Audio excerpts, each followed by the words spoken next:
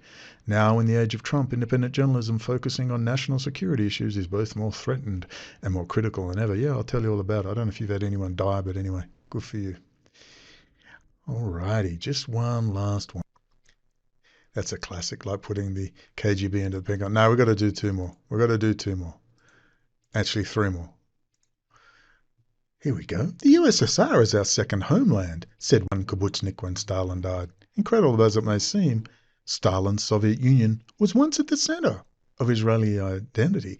Oh, they've made it so you can't get it now. Luckily, I saved them all with Fireshot. Okie dokie, saves it as PDF. Let's have a little read. Let's have a little read together. Turns into a PDF. You can't live without Fireshot. The USSR is our second homeland, said one kibbutznik when Stalin died. As incredible as it may seem, Stalin's Soviet Union was once at the center of Israeli identity. From March 8th, 2013. The death notice, published in the Daily Al-Hashima on May 6, 1953, quickly became one of the most cited documents in the history of Israeli politics. The United Workers' Party, it said, was shocked upon hearing of the great disaster that befell the peoples of the Soviet Union, the world proletariat and all of progressive humanity, with the loss of the great leader and illustrious military commander, Joseph Vissarionovich Stalin.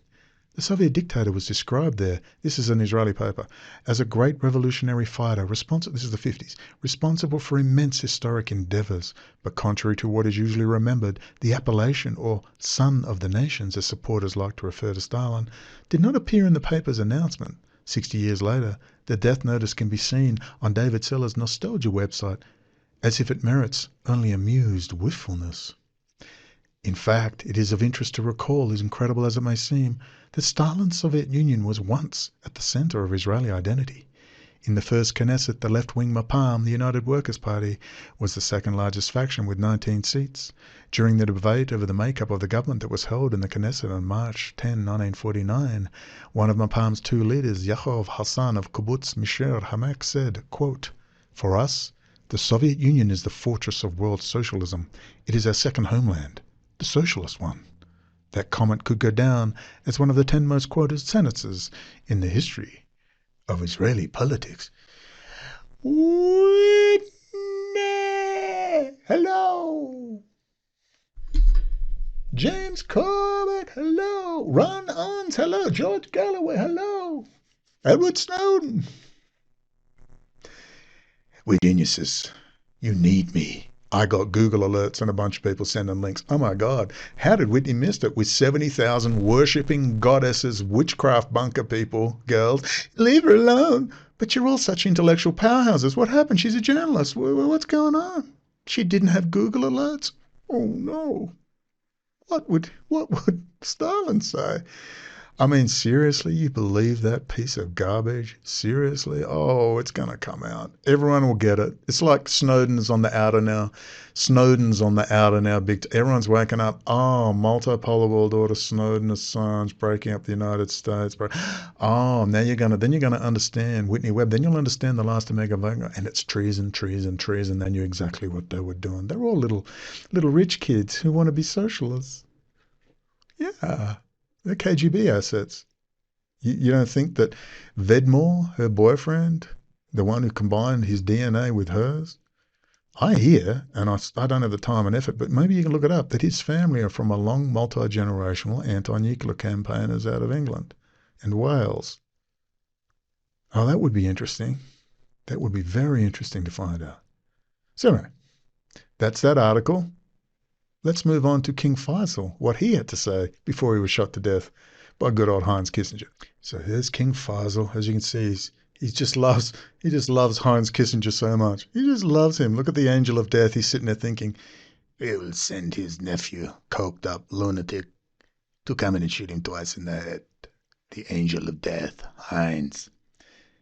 That was the last decent Arab leader. There has not been a single decent leader since him. Never happened. They don't exist anymore. They're all done. They're all coke addicts, all pieces of garbage. Total and utter pieces of garbage. Total. Here's what this is Rockefeller Memoirs. Faisal feels our policy in the Middle East is dictated by US Zionists and is entirely pro-Israel. No way. It is driving more and more of the Arab nations away from us. He is convinced that it is this policy which has given the Soviets a growing foothold in the Middle East. He feels we have actually encouraged, because this is all about the multipolar world order. They've been trying to get this for 70 years. He feels we have actually encouraged radical elements in countries to overthrow more conservative regimes.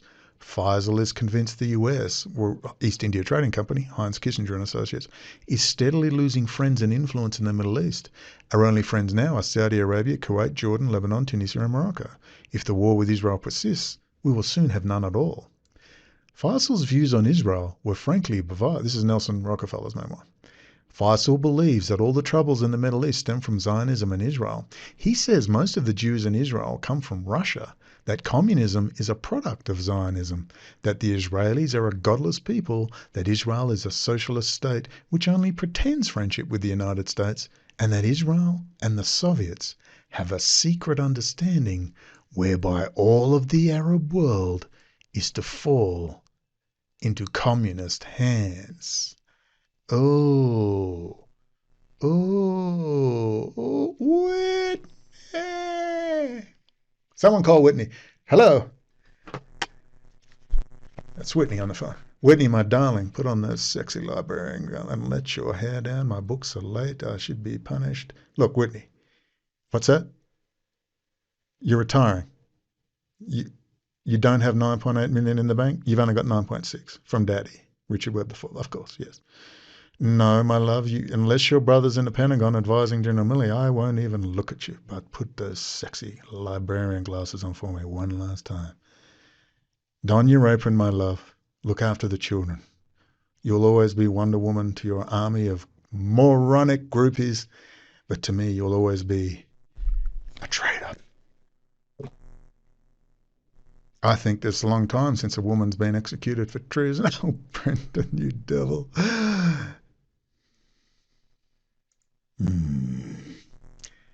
Oh, what's this? The KGB Middle East files. Remember what a lunatic King Faisal was? Fancy believing that it's around. Why would he believe such a thing? The KGB Middle East. Sorry, I'm having a bit of fun now. Had a few too many coffees, so I'm having a bit of fun. The KGB Middle East files. Whitney. In 1992, Vasily Mitrokhin, a KGB archivist, defected to the West with a trove of top-secret documents from the Soviet intelligence agency, which helped expose many Russian agents and assets in Israel and elsewhere. Now, I'll summarize it for you. The links are below. Basically, he come and said, oh, yeah, we've got them. They're generals, the KGB, GRU, long-term sleepers. They're generals. They're in every part of your high technology sector. This is back in the 90s. And they said they've only released like 13% of the documents to do with Israel and Russia. Fancy that. They're all in the British Archive.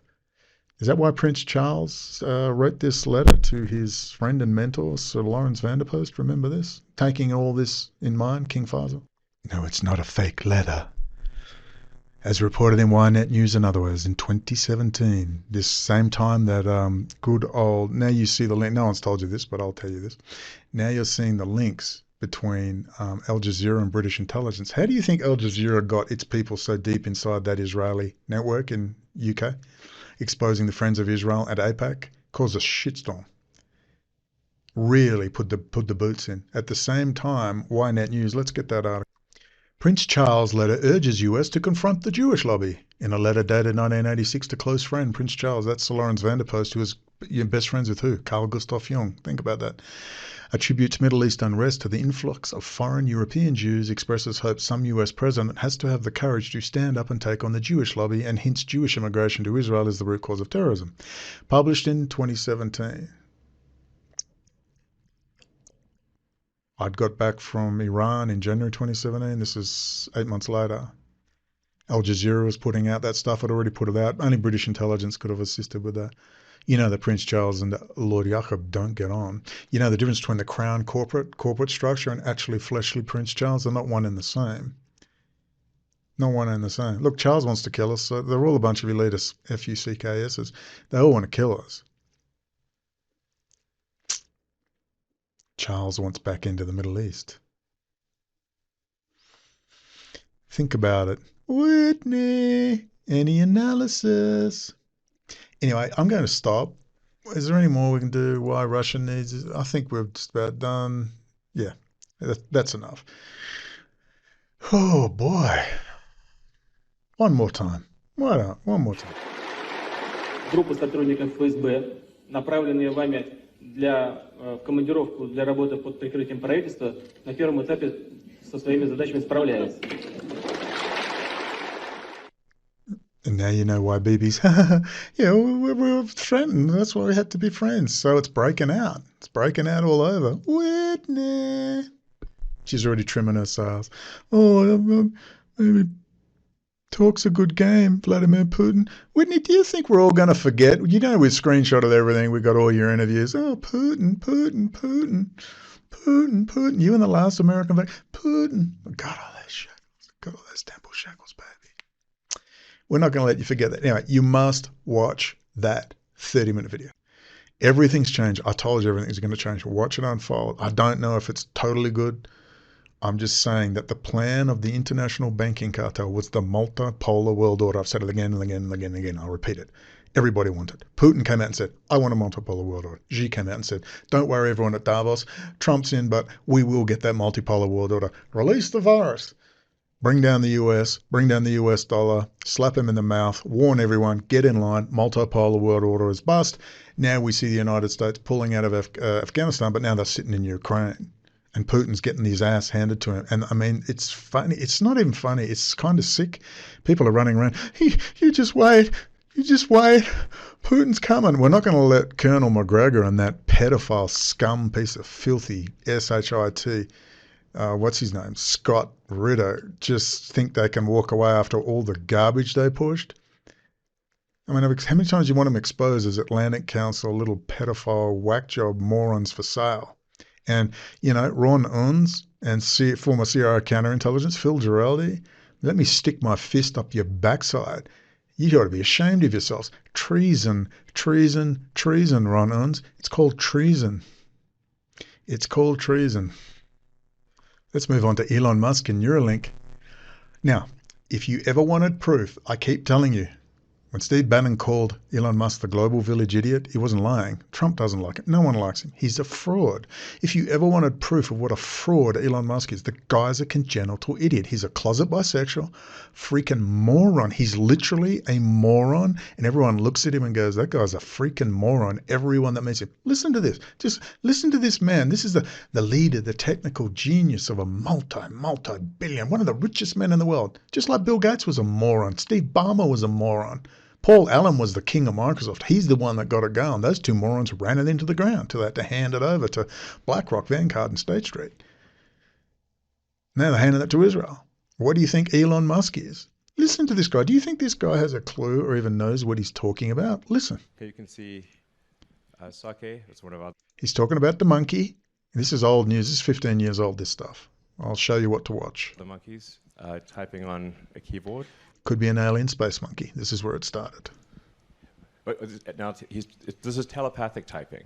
So to be clear, this is he's not actually using a keyboard. Oh yeah, he sounds like a real gen. I don't know. I watch a lot of industry presentations. This guy's a congenital moron. He doesn't know what he's talking about. He gets like, what do you want me to talk about, boss? Okay. He reads his little script and he goes, and this thing in Duvalaki's, have you ever watched him talk about Tesla? He doesn't say anything. He doesn't know what his company does because he doesn't own it or run it and have a single decision-making process. It's probably owned, as someone said, I haven't looked, Crown Corporate BAE Systems in the UK. I bet they do, in league with Israel. It's a technology shift. That's all it is. Moving the cursor with his mind to the highlighted key. Technically, can't actually spell and oversell this thing. But what's really cool here is so cool. Sake the monkey is moving. So cool, man. Oh wow! Just watch that. It's the most painful garbage you're ever going to watch in your life. But if you go down to, I'll put the link in. Human version 2.0. Just watch Human version 2.0. 2010 it was released. So I watched it when it was on SBS. Brilliant. It goes into Kurzweil and what they're trying to do with the human brain, quantum computing and all the rest. It's just the best you could ever watch. The link is below. And, you know, you can see me typing this up in, you know, back in transhumanism in my High Court appeals document. Do you want me to quickly get that up? Now, I will go through the whole thing. It's a fascinating document. It's linked below. It's got a lot of information in there. We'll head on over to the, you can just click on the, a lot of the links don't work now. I have to repair all those. Let's go. What do we want? Passport pages, Western Australian Drive, Statement of Academic Transcript, National Police Certificate. My whole life is in this. Travel route, diary of last 3 years, fears for safety, return to home country, post-prison charges, High Court synopsis. Let's click on that. This is 2012, people. Everything you see today, I wrote from prison in 2012, literally. Whitney. Is Whitney a journalist? I mean, wow. All the stuff you hear today, Brendan O'Connell's talking about in court cases and he's in jail writing about it. Wow, I thought investigative journalists would be just lining up to ask me a question. Let's have a look. My writing on Israeli intelligence activity in Australia and elsewhere. This is 2012 from jail. Leon Wen, Collin-class submarine and other military civilian contracts. Variant, where are we? Variant? This is about SAS Campbell Barracks, Leon Wind, Variant. Timothy, you told me that Variant does your local and national, your local police intercepts, an Israeli intelligence front. Pop you in the car. Yeah, I know you are, Tim. You, Tim. I'll tell you. Oh, you know, just Brendan getting arrested for the 4th time, gag orders, talking about Israeli intelligence activity. Who's interested? Whitney, come on, interview me, sweetheart, in person. I'll fly you down. You can stay here. I got a spare room or two, or you can stay with me. I've had someone over here before. You're not quite as high as she was in the food chain, but, you know, I'm willing to make exceptions, Whitney. You need the truth, and I want to give it to you in person. The whole truth, and nothing but the truth. Whitney, come on down. What journalist with integrity wouldn't want to interview Brendan O'Connell? Nah, let's hang out with white supremacist Andrew and Adam Green and every weirdo and whack job, but not Brendan O'Connell. Oh, no way, because he talks about Iran, Belt and Road, China, Russia. Yeah, you're gonna get it eventually. Variant, Leon Wen, Sydney Rail Transit System, false flag interests. Chinese company refused Australian government clearance. Sayanim, local Jews, act for helpers for Israeli intelligence. Prisoner X, Sayanim.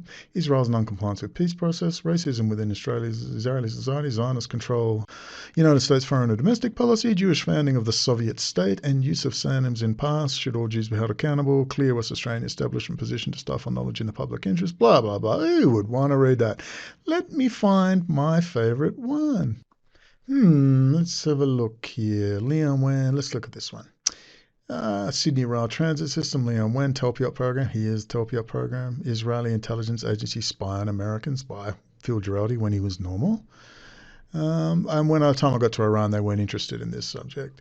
Let's have a look. How elite military schools fills Israeli phones. Oh, the Telpiot Program. Oh, in a 2012 prison document. Well, I'll be damned. Look at that. Zohan Zisapel, the rat dad of the world's telecom industry. Oh, good. Whitney's not interested.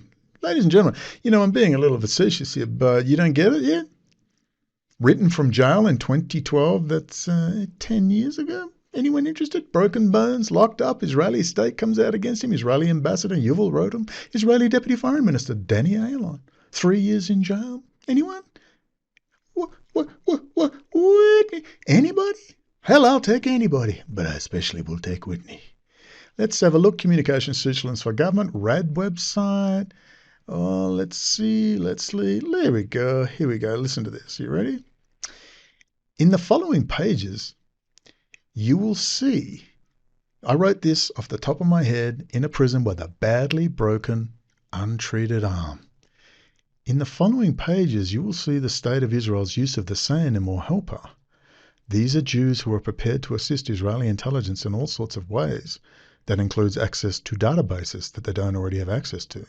Remember, they already have access to a huge amount of databases of all kinds. They have backdoors in hardware and software. They have the most advanced computer chip fabrication plant in the world in Israel. Whitney. And I'm sure Israeli intelligence have the run of the place, and Russian. This plant produces chips for internet routers, laptops, desktops, tablets, and mobile smartphones, with people putting their entire lives online on Facebook and Google, putting every bit of information possible on mobile devices like tablets and smartphones, which are always connected to the mobile internet. You can imagine the intelligence that access to that sort of data can generate. This is exactly what Israel specializes in, and just like American Jew Henry Kissinger shipped American industry to China, we now find American high-tech in Silicon Valley being shipped to Israel.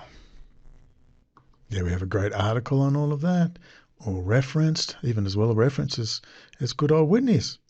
With American Jews like Mark Zuckerberg controlling Facebook with its endless data on people from all over the world, American Jews Larry Page and Sergey Brin controlling the stupendous data contained within Google, you can begin to see how the notion of a, quote, Jewish synonym is extremely important for security and intelligence experts the world over.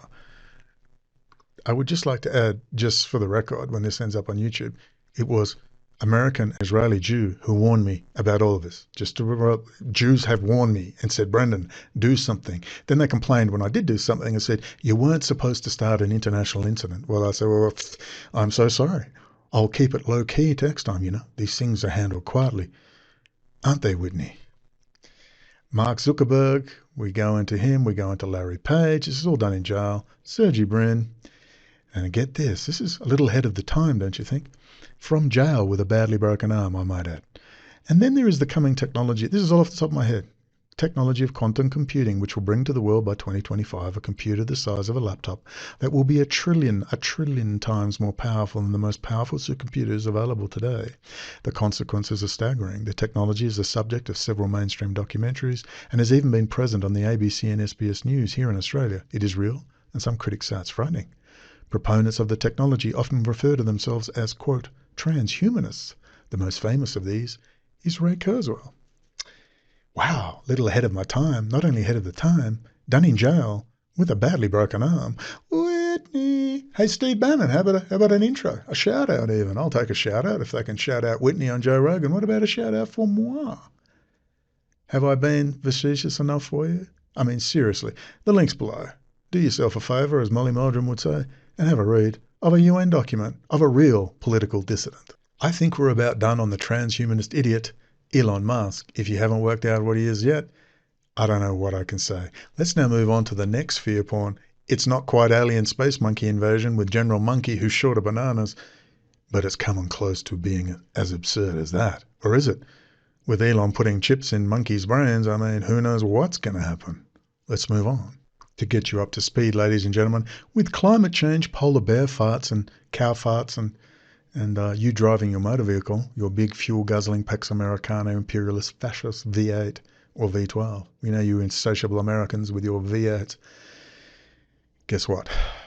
As climate change hits, as the polar bear farts melt the ice cap, it's exposing viruses are going to come out of the ice and kill us all. Yeah, think I'm joking. I love this. Is good. I like. She's even trying not to smile and laugh. You ready for this? Hello. So this is, of course, a rather unique finding. We're talking about zombie viruses. Can you explain how such viruses can survive for... I might add that Weon from India is my current fave mainstream. You know, I love these little ethnic news. So if you want mainstream news, it's far superior to anything else. Millions of years, frozen in glaciers and ice, and how exactly can they be brought back to life? Oh no. Well, as you were saying there, because the permafrost is like a giant deep freezer, a very low temperature deep freezer, viruses can survive under those conditions. We keep them in the laboratory at minus 80 degrees and they stay such that we can grow them again once we thaw them out. And viruses do need to live in organic material, such as an animal that died still carrying that infection. And if that happens, you know, the animal is preserved intact, and so all any infectious agents that might be inside it. So as everything starts to thaw out, because they've been perfectly preserved, all the cells inside the animal, the tissues inside the animal start to revive, and the viruses inside them can also revive at the same time. Sarah, also, can you tell us how these viruses could infect other organisms and spread rapidly, even before we can find a way? She's trying not to laugh. Gave them. Well, the thing about it is that if they're viruses which are thousands of years old, they might be ones that we're not particularly familiar with. They might be closely related to something that we have around now, but it won't be something that we necessarily know. So if animals or even human beings get infected with those viruses, we might not recognize the symptoms, and we also might not have the diagnostic tests ready to go quite soon enough, and then that's how things spread so rapidly. As you were mentioning there, we're still in the experience of COVID. It spread so rapidly because people didn't necessarily know the symptoms were different from flu or a cold in good time, and then it took us a little while to actually develop the diagnostic tests. Zombie viruses. Look, climate tracker scientists revived 48,000-year-old zombie virus buried in ice. The zombie virus. Oh no, it's not a cold virus. It's a zombie virus. Come on, round of applause. Oh damn, I haven't got my sound effects in. Alien space monkeys are coming soon. Let's move on from the horse bucky. My God, I can't believe I nearly forgot this. Thank you to the people who reminded me, Jaleel, Drew, and others. Elon Musk bans Kanye West, from Twitter over posting realism religious symbol. Same religious group in 2022 awarded Elon Musk honorary guide title after pushing realism core principles.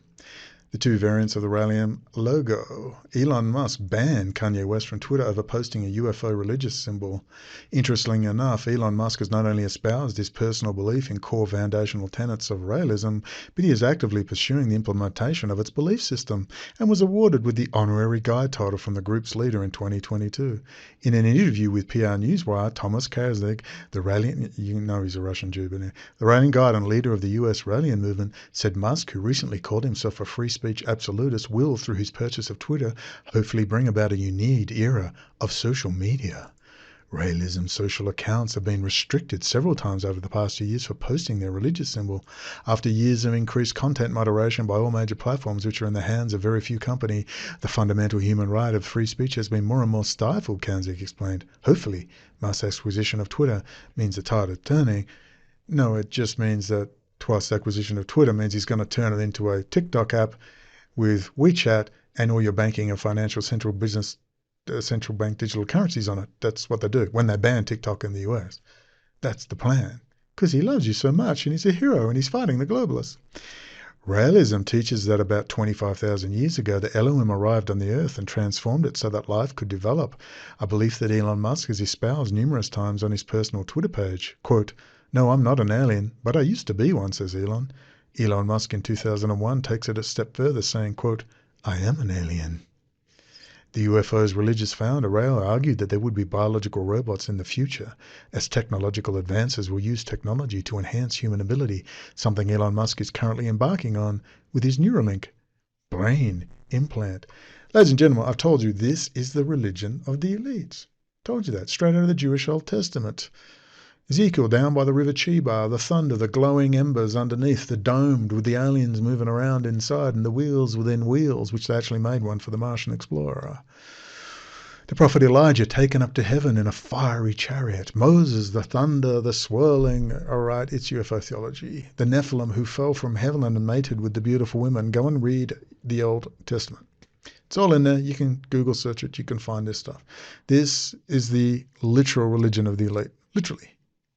Rowdy Roddy Piper starred in what? They Live with John Carpenter. He gave the game away. That's what they believe. I'm just telling you what they believe.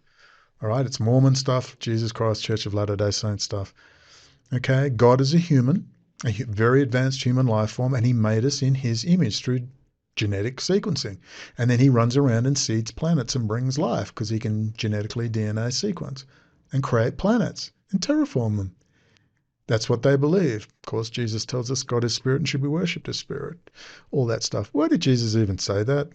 Allegedly for some of you, but for me, he did say that. God is spirit and should be worshipped as spirit. Well, everyone knows that. He wasn't talking about, worshipping alien lizard wood carvings. That was already, that was not what he was talking about. It's all UFO theology. All of it. And you're going to see this emerge more and more. That's why I keep joking about the alien space monkey invasion. I'm only half joking. They're going to push this theme and they're going to reveal it more and more over time. Mark my words, watch it occur. I don't believe it at all. I couldn't give a hoot if aliens exist. They probably freaking do. But all they seem to do is fly around with their lights on going, hee hee hee, doing wheelies in the sky, laughing at humans. You sure about that? I don't know. If I came across the cosmic universe, I'd probably want to say hello, personally. But they don't interfere in the human's development. I think it's actually indigenous technology with the cover of the UFO horsepucky. That's what I think. However, I remain in two minds. I don't dwell on it because I don't really care. They're probably just as big arseholes as BB, and he is a freaking alien. Ladies and gentlemen, I'm going to leave it there. I'm going to be doing more of these, one a day. Hopefully I'm working up to it. Definitely more. Definitely feeling better. Man, I got into that Revostrol, NAC, glycine. I still take glutathione, and of course a very high quality vitamin C, and I'm definitely feeling better. Thank you to Miss L from the Pentagon. Thank you to the Pentagon Health Advice. I hope General Milley's well. Hope his legs are as smooth as mine. I still can't work in heels, but I hear General Milley can very well. All jokes aside, God bless America. God bless the United States Marine Corps. I look forward to 2 Marine divisions landing in occupied Palestine any day to secure the gentle Russian Orthodox Christians, Jewish people, the wonderful Jewish people that are there to keep them safe from the Arabs. 2 Marine divisions, totally disarm the place. It can do some fintech, it can do medical stuff, it's going to have a huge, once peace comes there's going to be a huge tourist industry. Lebanon, I love Lebanon. It was just rocking, man. That was just before it totally collapsed. It was already on the way. God willing, there will be peace in the Middle East. Bible prophecy unfolds, so be it. But do your bit for peace. Okay? Do your bit for peace. Secular all the way. No theocracies. No Andrew Torba Christian theocracies anywhere. All right? You should have worked out by now what's going on. Okay? Let's have a conclusion briefly. Look, I've been a little bit silly. I still maintain that there's some very funny shenanigans. I'm going to game theory Whitney Webb in a more positive light. I've mentioned it to you, that these things are handled quietly, and sometimes you need a controlled release. There's a difference to running a YouTube channel than there is in geopolitics. Israel has completely backdoored the United States to levels that you cannot possibly comprehend, but we keep screaming about. Whitney Webb ain't going to tell you about Rad Group and Zohar Sisapel and others. Not going to tell you that COVID is nothing compared to switching the lights out. Switching the lights out is so boring. You switch the lights out, you want to watch chaos in 5 minutes, you'll have chaos in 5 minutes flat. And I'm talking martial law, troops on streets, tanks on streets, chaos. Total, absolute chaos in seconds. It's the end of your economy. Nothing will work. The credit cards won't work. The banks won't work. No one can transfer money. Amazon can't pay its clients. You grind the economy to a halt instantly, and you don't get it because a biological warfare is far more sexy and orgasmic than boring old electricity going out. You won't even engage in politics. Engage. Things are changing. The military professionals, whether you see or not, I see it, have changed. You just saw BB. You just saw it. Well, my friendship with Russia, existential threat, and, I have to, baby's like, things have changed. It's going to be a very interesting, we get through to January 2023, it's going to be softer. I told you that over and over 6 months ago. If we can get to January 23 without a massive shutdown, martial law, something crazy happening, might be okay. They're still threatening tactical nukes. We will see. I don't believe it's going to happen now. He's just been told. As I told you, it's not about whether Putin wants a tactical nuke. It's about whether it suits the narrative of people in power. And they would love nothing better than a beautiful mushroom cloud, which they just happen to have cinematic red cameras there ready to record. No, it'll be perfect. But I don't think they're going to do it now. I think you might find yourself being thoroughly bored and disappointed when the shit doesn't actually hit the fan. We will see. But definitely the potential is there. We see that. But America, you have the right to spill blood in defense of freedom. That is your tradition. It's our traditions. We should be ready. But when you just sit there and don't even engage in the most basic of politics and say it's all hopeless, it's useless, I'm sorry. You just need to be sidelined now. Ladies and gentlemen, I understand that only a certain percentage of you will get it. Only a certain percentage are really political. I've got a friend now in negotiations for a seat with a major political party. I doubt he'll get it, but he's talking with people. The point is they're talking. There's a shift in the wind, baby. There is a shift in the wind. I wouldn't be here. You know who got me through all this? It wasn't the Illuminati, the lizards, or Lord Jacob. I was put through the system by the middle managers, the guy at immigration in Malaysia, the people at immigration and the consulate in Lebanon, Colonel Hosseini in passport border control in Iran, my own intelligence services in Australia, special forces people serving retired Australia, Brits, and the United States. I've had in my bed the Pentagon official, great back scratcher, and I am a damn good kisser. Still, 52, still got it, baby, still rocking. Scorpios never forget. Ladies and gentlemen, work it out. You have a right to violent self-defense. You are so far from that. I'm actually mildly optimistic. I said mildly. Whatever unfolds now with the yay, name the Jew, we will see. But I have a feeling this is going to calm down and something else is going to happen. All right. The usual suspects will, of course, be fostered and pushed forward as the heroes. But nonetheless, if you haven't watched Yay and Alex Jones, you must. It's 2 hours of a comedy show. I got to confess, my ribs were, I was crying. It was that funny. I got to admit, Kanye West needs to do a comedy show. It was freaking hilarious. Of course, they're off their heads. He said, I'm fasting. No, you'd pop an Adderall all day with your little friend, Nick Fuentes. They're all popping Adderall. But when you understand the background to Ye, Kanye West, he's an Illuminati, man. He's been there for years. Who knows who he popped off to get his Satan on. You don't get to that level, ever. You don't just renounce and walk away from that. You're dead, man. I'm not saying maybe things have changed. I don't buy this. Look at the people he hangs around. Why can't we have an intelligence conversation about this issue? If Kanye was real, you know, I'd know he's really say, listen, we need to talk about Jewish power and the political Zionist movement. We need to talk about technology transfer and the subversion of our critical infrastructure and how the Chinese Communist Party penetrated so deeply into America. I want to call and meet immediately with Jewish community representatives to ensure peace and prosperity for all. We also need a discussion on Orthodox and ultra-Orthodox Judaism and books of the Talmud, Mishnah, Shulchan Aruch. We need to have this discussion. We need communities to maintain the peace, the good order. We need to maintain the U.S. economy, the U.S. dollar. And as a representative, as a man who's close to Jesus and was willing to sacrifice, I've made many mistakes in the past, but I'm ready to move forward. Promote peace and prosperity for all people. Bible prophecy unfolds. It unfolds. We will not break up the United States. We will maintain strong. We will be strong. And we will promote freedom. We will free ourselves from the international banking cartel network. But Kanye West never said that. He didn't talk about peace.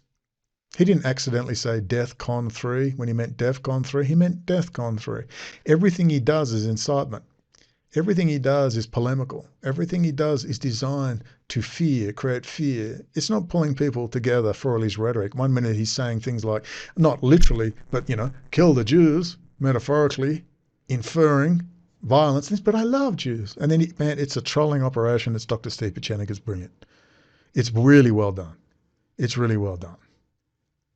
How it all transpires, we will wait and see. Let it reveal itself. But just remember, America, you in particular with all the firearms. Firearms won't save you. Political action will save you. Reaching out to military, policing and intelligence, ensuring those people, the middle managers, the Colonel Hosseinis of this world, passport border control in Iran, the people that go like this, the people that have wives and children and basically want to live in peace.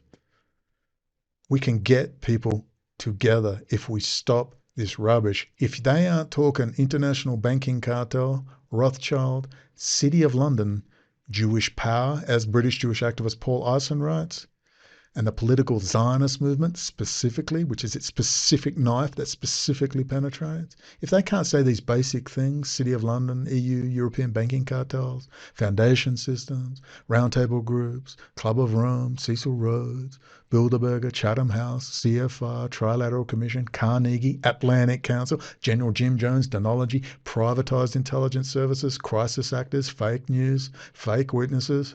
If they can't get this basic narrative, you're talking to a horseshit artist.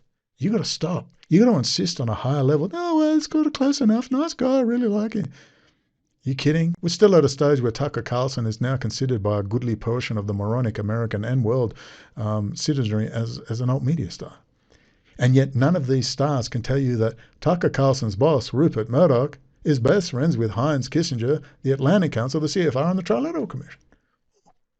Can't even do it. Ladies and gentlemen, I'll leave it there. You are obligated to promote peace and goodwill, but you also have the option for extreme violence to protect yourself and the values of which you hold dear with your community. But finding that time is very, very critical. And watch out, because this system is not going to back down yet. And some half-wit's going to run out there and start burning down a synagogue. You can lay money on it. Watch out. The first thing Kanye West should have done, no matter all of his other idiocy, is say, we must protect Jewish communities from the inevitable backlash when Bibi works out AIPAC and the rest ain't going to support him anymore. American Jews, European Jews are not going to support your little Soviet Bolshevik experiment in the Middle East. You're not going to do it. And when that happens, they're going to have no option but to fund a lot of morons like Kanye West to run around and stir up incitement against Jews. Like the ones who came and told me exactly what was going on. They ain't going to come forward if they're scared to death. They're going to be getting on a plane and they're going to be going to Israel. And you know what? It's not just going to be Jews or pretend Jews. It's going to be ordinary people with high quality electrical engineering degrees, aeronautical engineering degrees, missile technicians. They're going to get on planes. And as they bring down the US and Europe and plunge them into chaos, the Federated States of Greater Israel will boom, and it will be a magnificent place. They will green the deserts and all that stuff they've had stashed away in those warehouses. They're going to bring it out. Don't fall for it.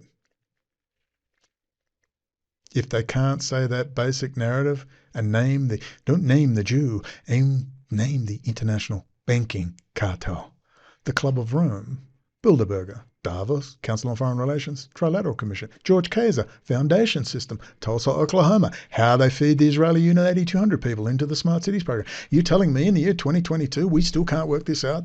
We're still sitting here with Whitney Webb going on Glenn Beck and never mentioning Israel once, and we go, oh, well, I get the message, and then Bibi came on next and it's part of a cunning plot. Regardless of what the actual outcome is, I'm not going to spend a day thinking about it. I'm just going to keep pushing forward with the narrative how I can, and you need to do that too.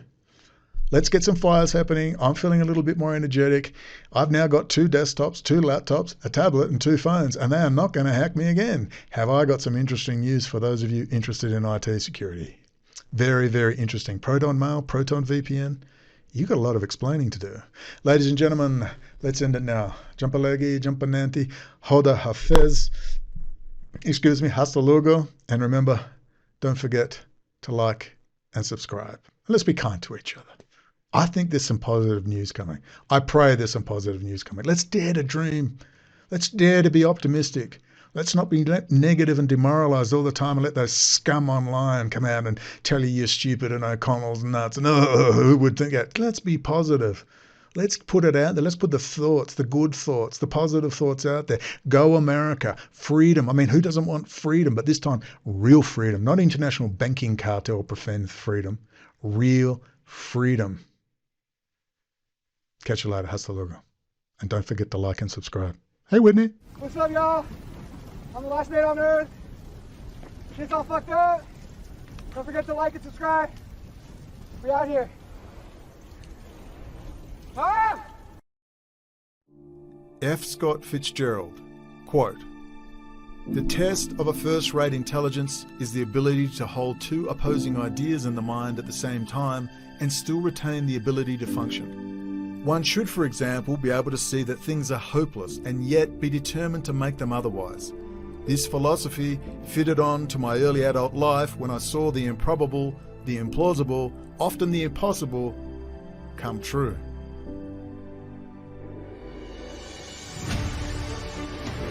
What is our common bond truly? Freedom. Freedom. Without freedom, you can't be a Christian no matter what denomination you belong to. You can't be a Buddhist. You can't own a donut shop. You can't drive from here to Oregon. You can't be an American because that's what it's all about, and that's the only thing that it's all about. Nothing else. Nothing else. It's about freedom. Only freedom.